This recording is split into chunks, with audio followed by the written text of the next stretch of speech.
இப்போ நீங்க சாப்பிடுற விட்டமின்ஸை பாடி நல்லா அப்சர்வ் பண்ணணும்னா அது கூட இன்னொரு மினரல் சேர்த்து சாப்பிடணும். அது என்னன்னு தெரியுமா? Vitamin D plus magnesium. நிறைய பேருக்கு விட்டமின் டி குறைபாடு இருக்குன்னு நம்ம கேள்விப்பட்டிருக்கோம். மாத்திரை எடுத்துக்கிட்டாலும் அது பலனே தரலன்னு சொல்லுவாங்க.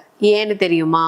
ஏன்னா விட்டமின் டி வேலை செய்யறதுக்கு மெக்னீசியம்ன்றது ரொம்ப முக்கியமான ஒண்ணு. மெக்னீசியம் இல்லாம விட்டமின் டி ஆக்டிவேட் ஆகாது. லைட் இருக்கு ஆனா அதுல கரண்ட் இல்ல.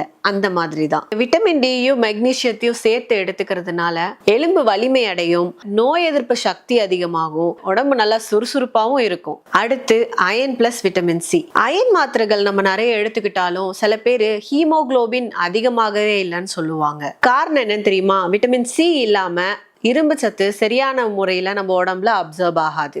அயனை விட்டமின் சியோட நம்ம சேர்த்து எடுத்துக்கிறதுனால ரத்தத்துல ஹீமோகுளோபினோட எண்ணிக்கை அதிகமாகிறது மட்டும் இல்லாம நம்மளுக்கு உடல் சோர்வு இல்லாம உடல் சுறுசுறுப்பா இருக்கும். அயன் மாத்திரை சாப்பிட்டதுக்கு பிறகு விட்டமின் சி நிறைஞ்சிருக்கிற நெல்லிக்காய், ஆரஞ்சு, எலுமிச்சை பழ ஜூஸ் இது மாதிரி கூட சாப்பிடலாம். அதுலயும் நல்ல அப்சர்ப்ஷன் கிடைக்கும். அடுத்து கால்சியம் அண்ட் விட்டமின் டி பத்தி தெரிஞ்சுக்கலாமா? கால்சியம் மட்டும் எடுத்தா போதாது. கால்சியம் நம்ம எலும்புக்கு கொண்டு போறதே விட்டமின் டி தான். விட்டமின் டி இல்லாம கால்சியத்தை எடுத்துக்கும் பொழுது அது நம்மளோட உடம்புல இருந்து கழிவுகளா வெளியே போறதுக்கு நிறைய வாய்ப்பு இருக்கு.